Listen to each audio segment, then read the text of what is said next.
오늘은 두려움을 이기는 길이라는 그런 제목입니다. 우리들은 매일매일 살아갈 때에 큰일 적은 일 여러 가지 두려움들이 우리들에게 다가오고 있습니다. 두려움이 크든 적든 간에 그 안에는 굉장한 파괴력이 있습니다. 그래서 우리가 생각하지 못하는 그런 두려움 때문에 절망하고 좌절하고 인생을 포기해버리는 그런 경위들도 생길 수가 있습니다. 미국인들이 가장 두려워하는 것 10가지라는 것이 나와 있었습니다. 첫 번째가 공무원의 부패, Corruption of Government Officials. 공무원들이 부패하면 어떡할까? 두 번째가 테러리스트 어택이라고 했습니다. 그것이 41%. 그리고 돈이 충분하지 못해서 앞으로 장래가 불안한 것, 이것이 39%. 그리고 테러에 내가 피해자가 되면 어떡하나? 이것이 38.5%. 그리고 정부에서 총이나 화약을 통제하면 어떡하나? 38.5%. 내가 사랑하는 사람이 죽으면 어떻게 하나? 38.1%. 그리고 경제와 재정이 미국 경제와 재정이 붕괴되면 어떡하나? 37.5%. 그리고 누군가가 내 신분을 도용하면 어떡하나? 이런 일들은 요즘 많이 생기죠, 보면. 37.1%. 그리고 내가 사랑하는 사람이 심한 병에 들어버리면 어떻게 하나? 35.9%. 건강보험을 들지 못해서 아니면은 병원비를 내가 다 대지를 못하면 어떡하나? 35.5%. 이러한 것들이 사람들에게 두려움으로 오고 있다고 그랬습니다. 미국의 유명한 인생 철학자 나폴레옹 힐은 인간의 마음에 평화를 얻고 균형 잡힌 삶을 살기 위해서는 7가지 두려움을 버려야 된다고 했습니다. 그 첫 번째가 가난에 대한 두려움을 없애야 된다. 둘째가 비판에 대한 두려움을 없애야 한다. 셋째는 허약한 건강과 정신적인 고통에 대한 두려움이 없어야 된다. 네 번째는 사랑 상실에 대한 두려움. 그리고 다섯 번째는 자유 상실에 대한 두려움. 여섯 번째는 연령에 늙어가는 데 대한 그러한 두려움. 그리고 일곱 번째가 죽음에 대한 두려움. 이런 것들이 없어져야지 마음에 안정되고 밸런스를 맞춰서 행복한 삶을 살 수 있다, 그렇게 말했습니다. 그런데 이러한 모든 것들이 인간이 어떻게 할 수가 있겠습니까? 인간의 힘으로 가난을 물리칠 수가 있는가요? 아니면 비판에 대한 것 우리가 어떻게 할 수가 있는 것인가요? 아니면 허약한 건강과 그리고 육체에 대한 것, 이러한 두려움, 그리고 사랑하는 사람이 어느 순간에 없어진다는 것, 이런 것을 어떻게 우리가 할 수 있는가요? 자유에 대한 상실, 아니면 나이가 들면 당연히 늙어가는데 이러한 두려움 어떻게 떨칠 수 있는 것인가? 아니면 죽음에 대한 두려움 없앨 수가 있는 것인가? 어떻게 하면 이러한 두려움들을 없앨 수가 있는 것입니까? 이런 것들은 인간이 태어나서 가지고 있는 원초적으로 가져오는 두려움인 것이에요. 그래서 우리 인간은 이러한 어떠한 두려움 관계는 우리가 떨쳐버릴 수 없는 것입니다. 그러나 두려움이 우리 마음속에 가득 찼을 때에 두려움보다 더 큰 분이 들어오시게 되면 두려움을 이길 수 있는 것이에요. 이것이 바로 믿음인 것이잖아요. 하나님에 대한 믿음이 들어오면서부터 우리 속에 있는 그런 두려움은 사라지기 시작합니다. 그래서 우리가 두려움이 올 때에 대처해야 될 것을 몇 가지 생각하는데, 그 첫 번째가 뭐냐면은 대부분의 두려움은 허상이다, 실상이 아닌 것이라. 이 노만 빈센트 필 박사는 두려움에 대해서 이렇게 말했습니다. 사람이 걱정하고 두려워하는 것을 조사하니까 40%는 지나간 것을 걱정하고 50%는 아직 다가오지 않은 미래에 대해서 걱정하고 10%만이 현재적인 것이라.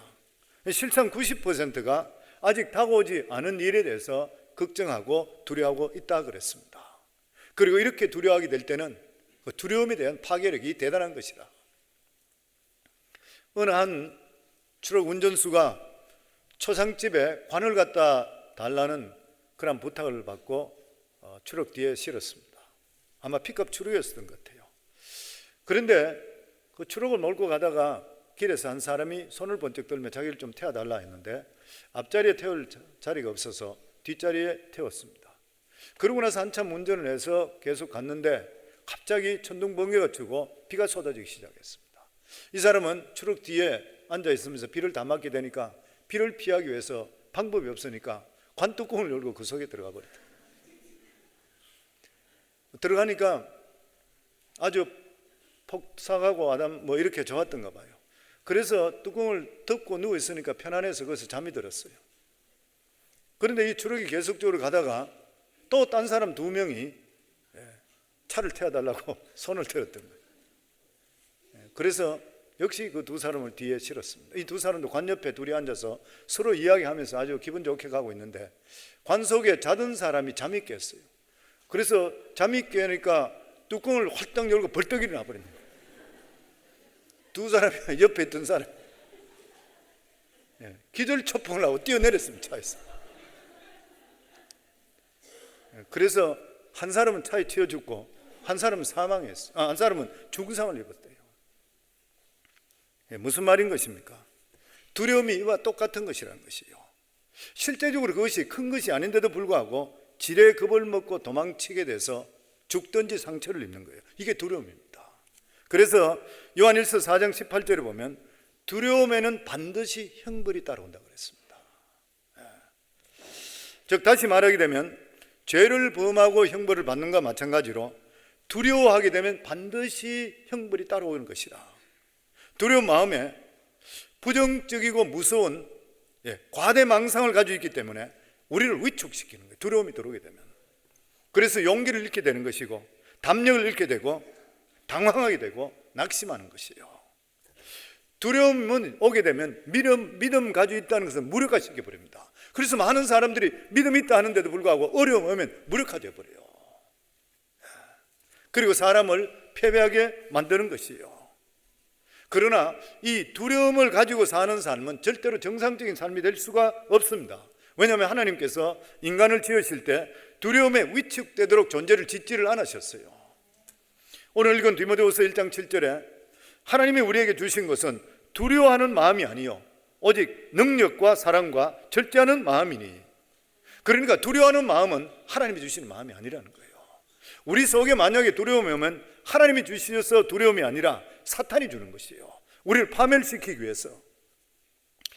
항상 사탄, 악마는 먼저 사람에게 두려운 마음을 준 후에 공격합니다.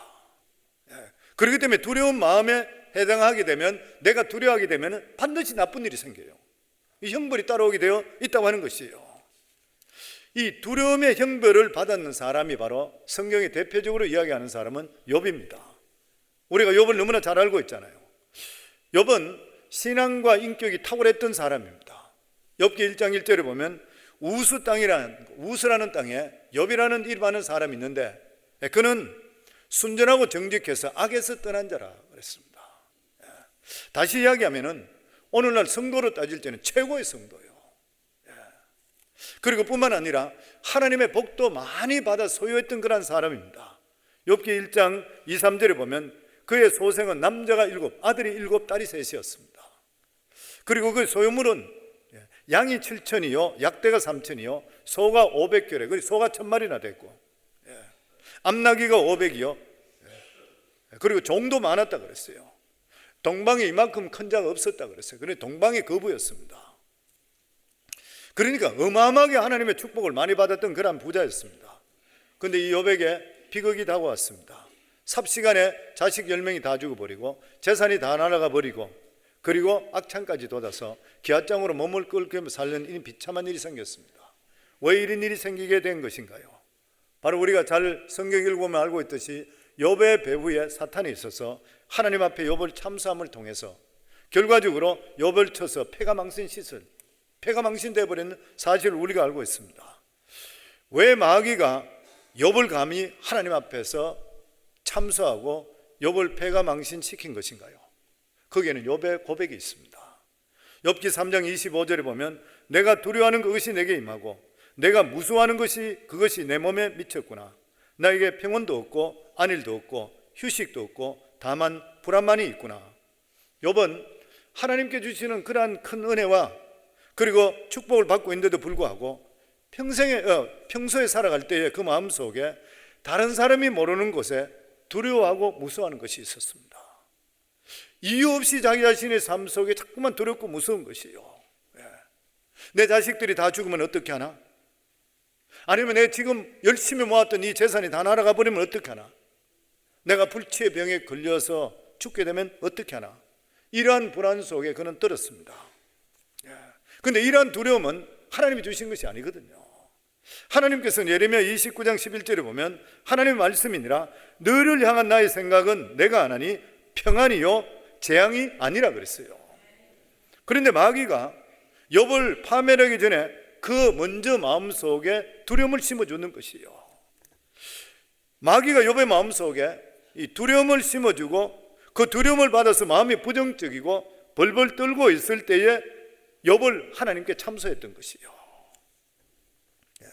그러니까 욥이라는 것은 그러니까 이 두려움이라는 것은 반드시 우리 삶 속에 두려워하게 되면 파멸이 따라오게 되어 있는 것이고 형벌이 가져오게 되어 있다고 하는 것입니다. 그래서 우리 마음속에 까닭 없이 두려움이 생기거든 악한 것이 갖다 주는 거 믿으시고 예수 이름으로 꾸짖으시기 바랍니다. 그거 그냥 있으시면 절대 안 돼요. 그러면 위축돼서 아무것도 할 수 없어요. 내 마음속에 두려움이 생기면 항상 마음에 하나님 말씀을 가지고 있다가 하나님은 나에게 평안이요 절대 재앙이 아니라 내 마음속에 오는 이 두려움은 나사렛 예수 이름으로 명하노니 악한 것은 떠나갈지어다 명령하셔야 돼요. 우리가 두려움을 이길 수 있는 길이 뭐냐면은 우리 삶 속에 하나님에 대한 믿음, 하나님에 대한 사랑의 확신입니다. 두려움을 이기기 위해서는 두려움보다 더 위대하신 하나님을 믿고 의지해야 되는 것이요.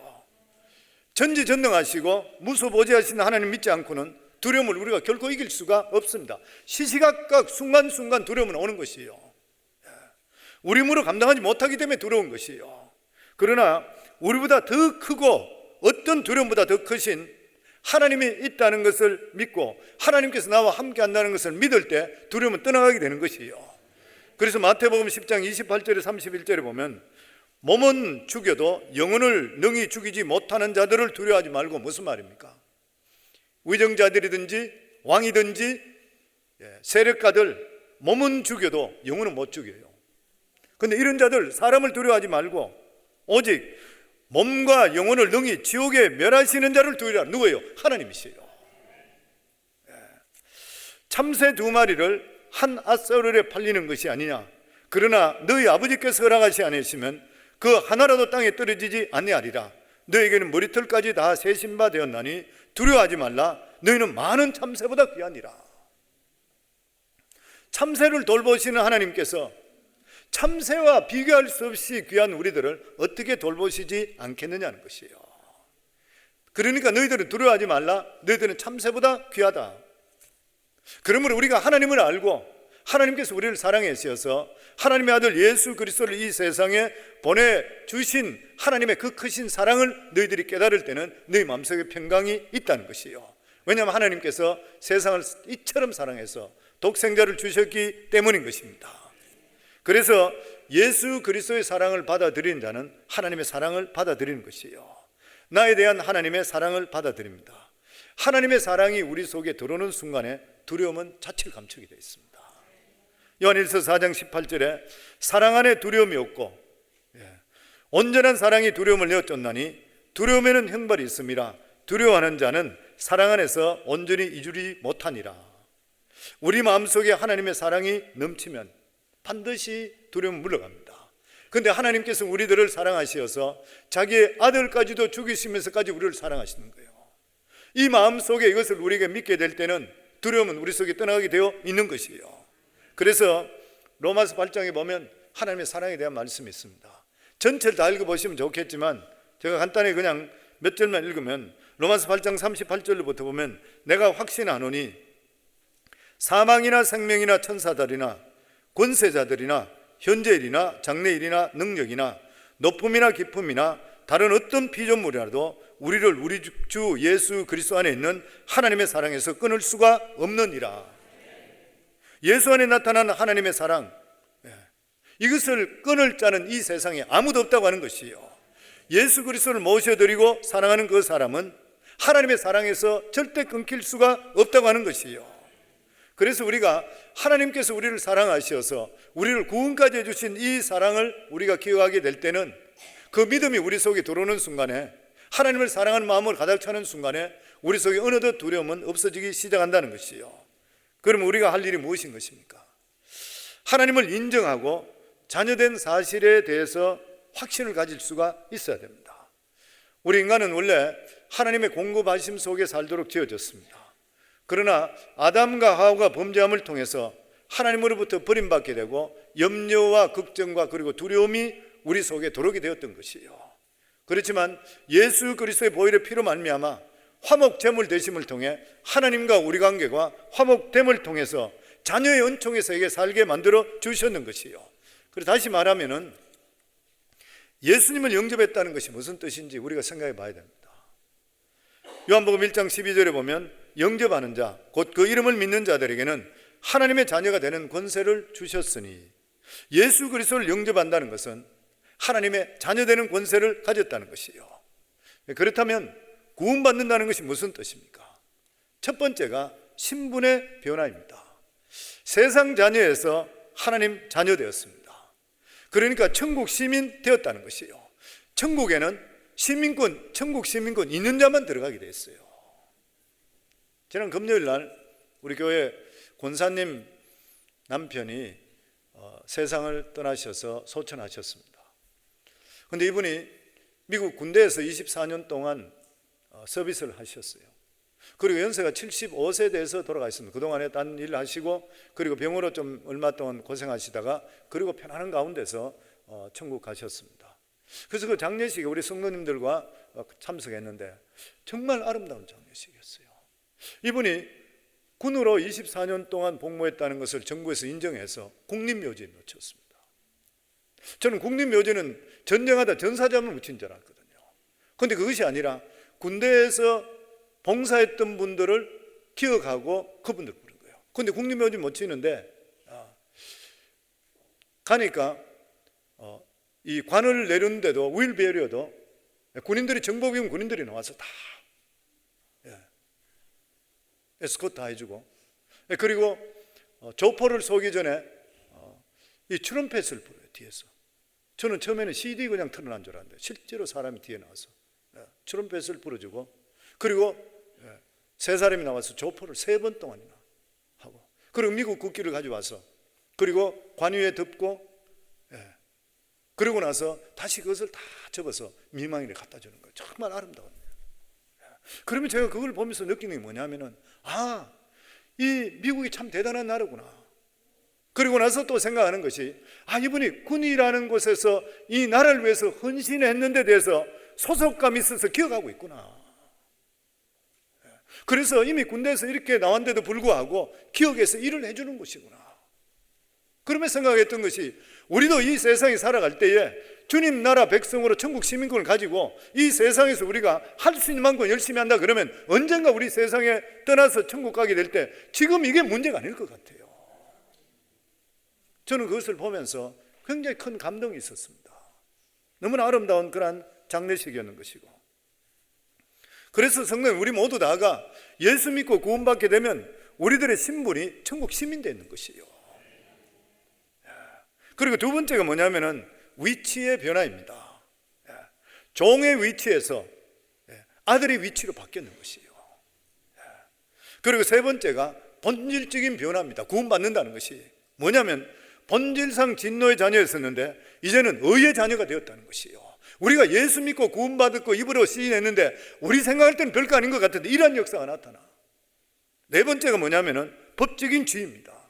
우리 자신 한 사람 한 사람들이 하나님의 상속자가 되는 것이요, 유업으로 받을 자가 되는 것이요, 친자를 죽이시고 양자의 영을 받는 양자가 되어버렸어요. 이게 구원인 것이에요. 이렇게 구원받게 될 때에 하나님 자녀가 되기 때문에 우리 인생은 아버지 대신 하나님께 책임져 주시게 되는 거예요. 3부는 영 감이 없는 것 같아요. 제가 보니까 하나님의 자녀가 되고 하나님께서 내 인생 책임져 준다는데도 불구하고 반눈 뜨고 나서 아멘 이거 끝나버려요.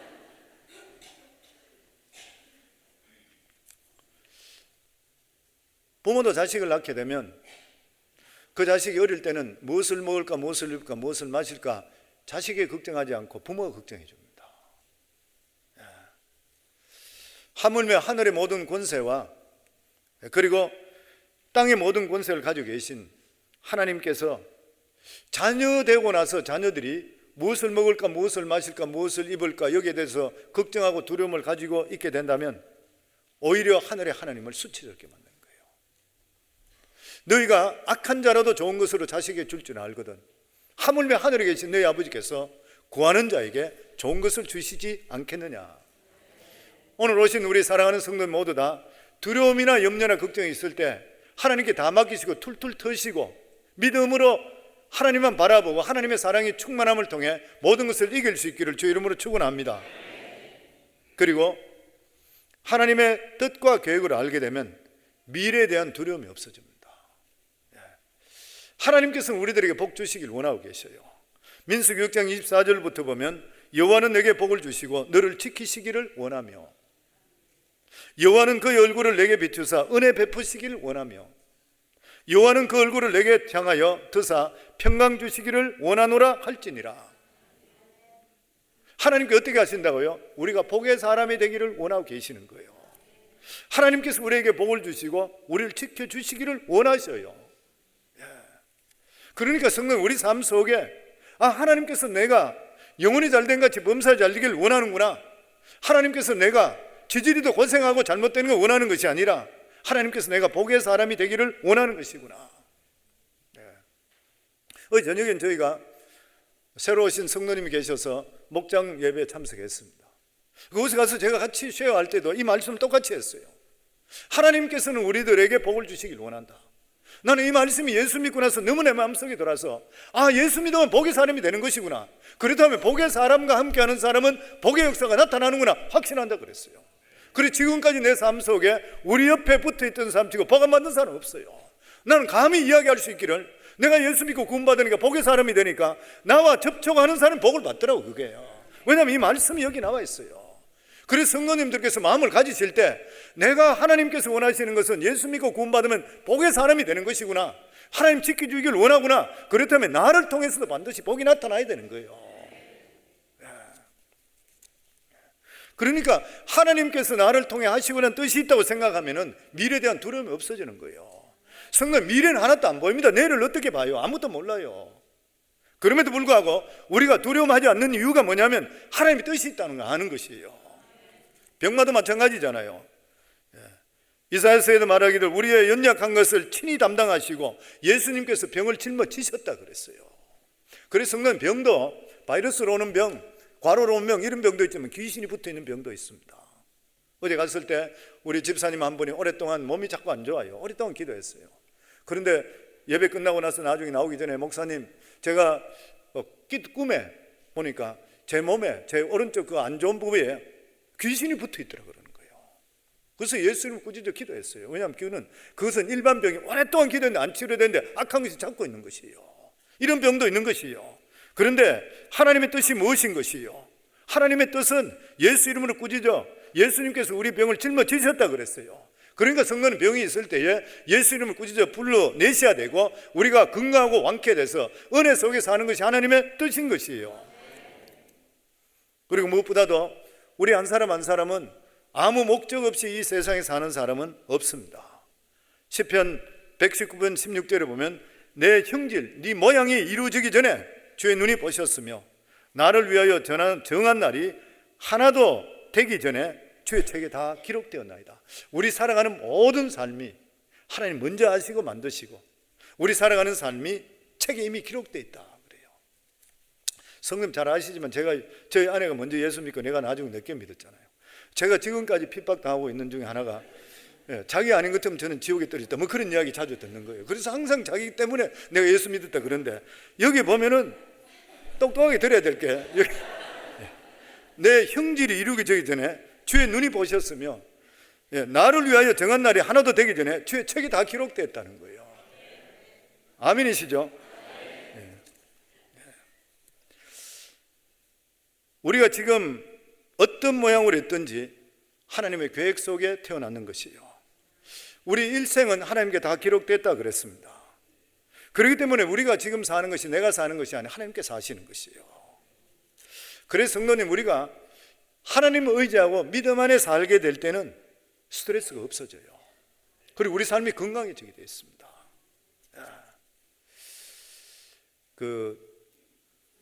저도 스트레스를 안 받는다는데 받는가 봐요. 오늘 아침에도 제가 스트레스를 좀 받았어요. 저희 아내하고 차를 타고 나오는데, 저희 집이 제가 타운하우스에 살잖아요. 그 그라지에 있는데 우리 옆집 사람 그라지에 붙어 있어요. 근데 이 사람 그라지 문을 잘 안 닫아요. 근데 어느 날부터 그게 나한테 굉장히 받아대는 거예요. 그리고 쓰레기통도 제자리에 잘 안 갖다 놔서 제가 가끔 갖다 놓게 되고. 근데 옛날에는 제가 그런 거 굉장히 무심했어요. 전혀 상관 안 했어요. 문을 닫든 말든. 그리고 쓰레기통을 하든 안 하든 어느 날부터 그래 되는데, 가만히 생각해 보니까 저희 아내하고 살면서부터 그래 되는 것 같아요. 그러고 나서 그런 것들이 스트레스로 오는 거예요. 교회에서도 쓰레기 떨어졌는데 우리 성도님 보고 그냥 지나가면 그 얼굴 다시 보면 스트레스 받아요, 제가. 근데 제가 옛날에 안 그랬어요. 우리 어머니도 여기 계시지만 아주 좋은 성품이었어요, 어쨌든. 근데 스트레스 받으면 일찍 죽는데요. 그리고 병이 나고 온갖 것이 다 있다 그래요. 뉴욕 서쪽에 90마일 정도 떨어진 펜실베니아에 로제트라고 하는 작은 마을이 있답니다. 이곳은 이태리 로제타 지역에 있는 사람들이 그쪽으로 이민 와서 2,000명 정도 모여 사는 장소예요. 그런데 이곳에 사는 사람이 다른 곳과 달리 65세 전에 심장마비로 죽은 사람이 하나도 없는 거예요. 음식도 특별한 일이 없고, 유럽에서 좋다는 올리브 오일 먹는 것도 아니고 돼지기름 먹고 그런대요. 그리고 새벽에 일어나 조깅하고 운동하고 이런 사람도 눈에 안 보인대. 거기는 오히려 뚱뚱하고 배 나오고 비만한 사람이 많대요. 그럼에도 불구하고 심장병이나 일찍 죽는 사람이 거의 없다고 하는 것이에요. 반면에 이 지역에서 아주 가까운 데 두 마을이 있는데 면적도 비슷하고 유럽에서 이민 온 사람이 같이 모여 사는데, 이 사람들은 65세 이상 돼 있는 사람이 로제타 지역에 있는 사람보다 심장병이 3배나 더 많대요. 나이 많은 사람들도. 이 수수께끼의 해답을 풀기 위해서 오클라호마 대학의 의대 교수인 스튜어트 올프라는 그런 교수가 그곳에 장기간 동안 조사를 했습니다. 어떻게 이런 일이 있는가? 이 사람들 운동하는 것도 아니고 좋은 음식 먹는 것도 아닌데 왜 이런 것인가? 식생활과 유전과 그리고 지역에 무슨 관계가 있는가? 그래 보니까 딴 게 하나도 찾아볼 수 있어요. 유일하게 있다면 스트레스 안 받는다는 거예요, 이 사람들이. 이런 남자들이 함석 채석장에서 땀을 뻘뻘 흘리고 흙을 덮어 쓰고 일한대요. 그리고 여자들은 하루 종일 블라우스 공장에서 재봉 일한대요. 힘든 일들인 거예요. 그런데 그럼에도 불구하고 이 마을 전체가 평화롭대요. 그렇게 된 것은 카멜산이라는 곳에 교회가 있는데 그 교회 중심으로 전체가 다 예수 믿게 되고, 그리고 3대까지 집안에 산대요. 그러면서 마음속에 그 전체 평강이 있었다는 거예요. 그래서 성도님들 스트레스 받지 마세요. 받지 마세요 이야만 하는데 스트레스 주지 마세요.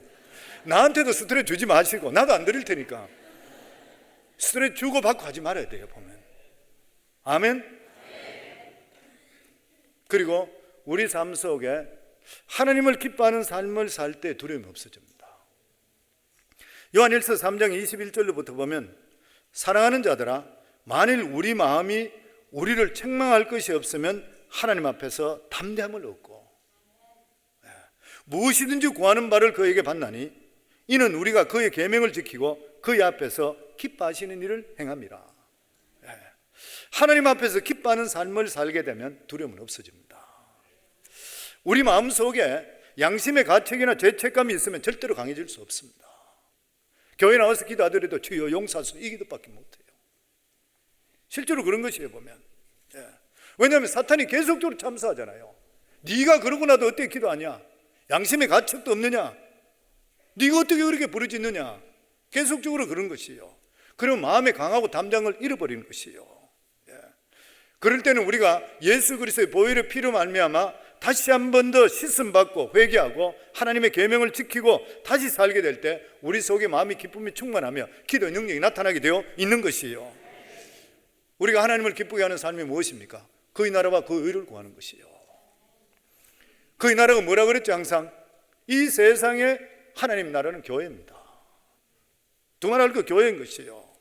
몸된 교회를 얼마나 열심히 받들고 얼마나 충성하느냐는 것이에요.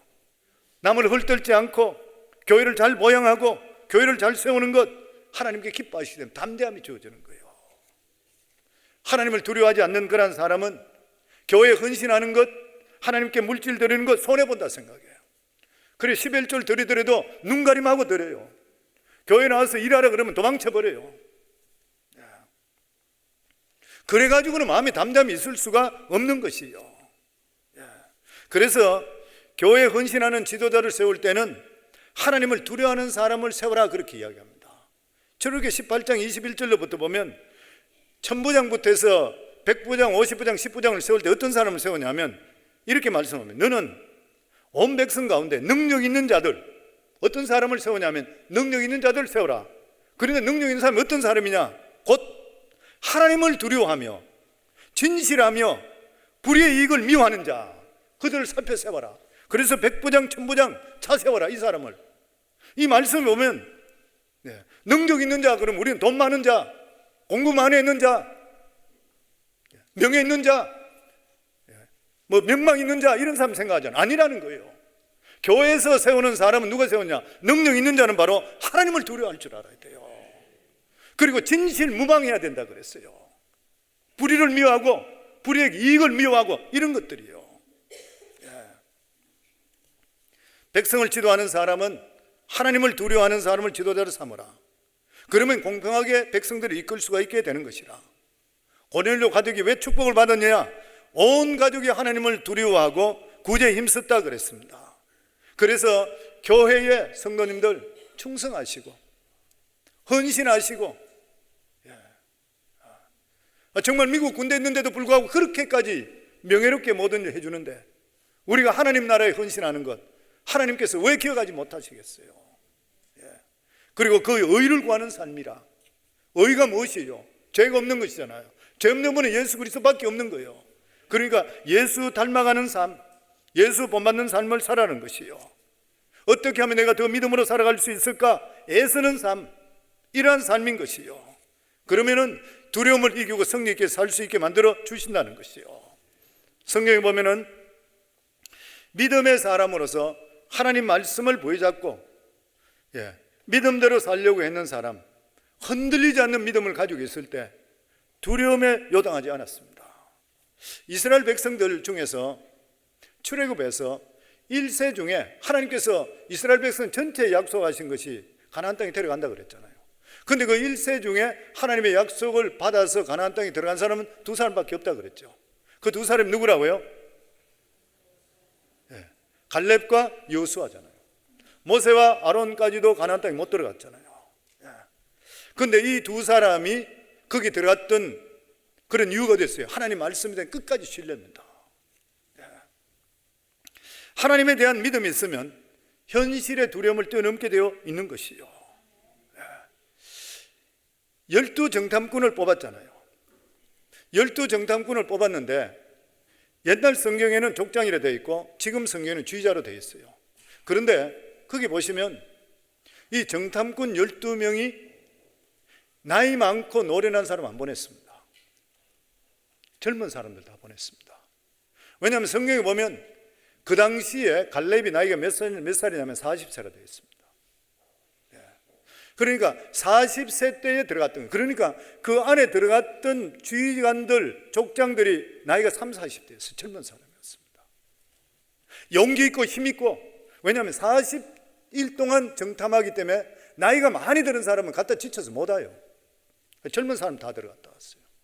그런데 이 사람들이 갔다 와서 어떻게 보고했습니까? 그렇게 젊고 혈기가 찬데도 불구하고 10명은 죽는 소리에 부정적인 이야기했습니다. 우리가 보니까 우리는 메뚜기와 같고 우리는 그들에게 밥이라, 우리가 가지고 있는 꽃갱이나 삽으로 가지고 저 사람 절대 못 이긴다, 이 사람은 최신 병기를 다 가지고 있다. 우리는 죽었다. 들어가면 안 된다. 우리 자녀들은 다 저들의 종이 되고 노예가 된다. 그런데 두 사람만이, 갈렙과 여호수아만이 아니라 하나님께서 기뻐하시면 이루어준다는 거예요. 이걸 보면 우리가 느끼는 게 뭐냐면 젊다고 용기 있는 거 절대 아니라, 젊다고 해서 하나님께 꼭 쓰임 받는 거 아니라, 교회에서 제가 우리 젊은 청년들도 보면 한 번씩 대화하다 보면 어떤 젊은이들은 한 80살 먹은 사람이고 세상에 다 지고 있는 사람이었어요. 살아갈 때 보면은 하나님께 서는 사람은 어떤 사람이냐면 하나님 말씀에 대해서 변함이 없고 그걸 신뢰하는 사람이에요.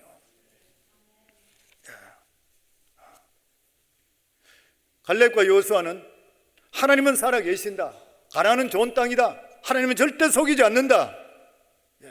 중요한 것은 하나님 마음인데 하나님께서 기뻐하시면 얼마든지 우리에게 주실 수가 있다.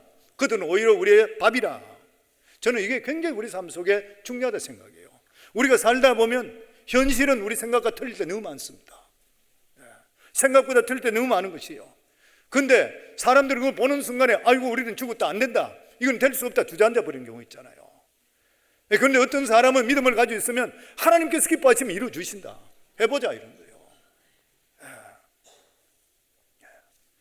하나님을 의심하고 하나님을 믿지 않는 것은 범죄라 그랬습니다.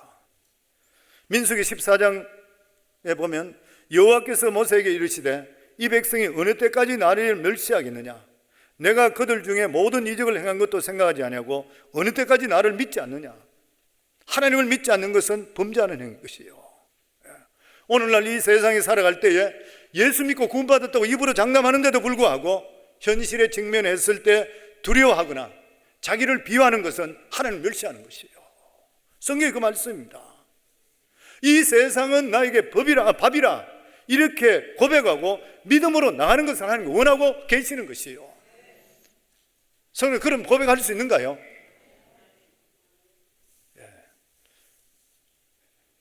자신이 없어 보여요. 우리 한번 입으로 연습 한번 할까요? 이 세상은 내 밥이다. 하나님이 하시면 능치 못함이 없다. 하나님이 기뻐하시면 반드시 이루어진다. 믿으시는가요? 그래서 우리가 이 세상 살 때 세상과 현실을 두려워하지 말고 예수 중심적으로 살고 말씀 중심적으로 살기를 주 이름으로 축원합니다. 그리고 기도하셔야 돼요. 일을 행하는 여호와, 그것을 지어 성취하는 여호와, 그 여호와가 너희에게 여치 이르노라 너희들은 내게 부르짖으라 그랬잖아요. 그리고 일은 누구 것이라고요? 하나님 것이요. 우리 일이 아니라 하나님 것이라. 우리 할 일은 부르짖어야 되는 것이요. 기도하고 자연의 성령 충만하면 우리 속에 불안과 공포는 없어집니다. 내 마음속에 불안과 공포가 있는 분 교회 와서 1시간만 소리 지르고 기도해 보세요. 내 속에 가슴이 뻥 뚫리면서 불안 싹 없어져 버려요. 왜냐하면 성령이 역사하시기 때문인 것이에요. 그리고 긍정적인 태도를 가지셔야 됩니다. 로마서 8장 28절에 있는 말씀대로 우리가 알거니와 하나님을 사랑하는 자 곧 그 뜻대로 부르심을 입은 자들에게는 모든 것이 합력하여 선을 이루어 주시느니라. 예레미야 29장 11절의 말씀대로 여호와의 말씀이니라 너를 향한 나의 생각은 내가 아나니 평안이요 재앙이 아니니라 너에게 미래와 희망을 주는 것이니라. 저는 이런 말씀이 저 지금까지 보여잡고 있습니다. 목회하면서 성내 목회하면서 제가 스트레스 안 받을 줄 알아요? 제가 목회하면서 모든 것이 다 형통할 줄은 아니에요. 어려운 일, 힘든 일 많이 생길 수 있잖아요. 그럼에도 불구하고 항상 보여잡는 건 하나님 말씀 보여잡아요. 하나님 불러주세요. 하나님 책임져 주실 거라 믿습니다. 그리고 지금까지 수많은 것들을 보여줬으니까 앞으로 그렇게 될 것이라는 그 믿음, 이것 때문에 살아남는 거예요. 결과적으로 하나님께서 우리 삶에 우리를 태어나게 해주시고 예수 믿고 구원받게 해줬다면 결과적으로 우리 아버지 됐으니 책임져 주시는 거예요. 그래서 우리는 하나님 본뜻을 알았더라면 무슨 일을 당하더라도 두려워하지 말고 좋으신 하나님을 기다리고 감사할 수 있어야 됩니다. 좋은 일은 좋아서 감사, 나쁜 일은 좋은 일로 바꿔주실 걸 믿기 때문에 감사. 그러면 우리 마음속에 두려움은 사라지고 평강과 행복이 오게 되어 있는 것이에요. 이 좋으신 하나님을 우리 아버지인 거예요. 이것을 믿으시고 승리하기를 주 이름으로 축원합니다.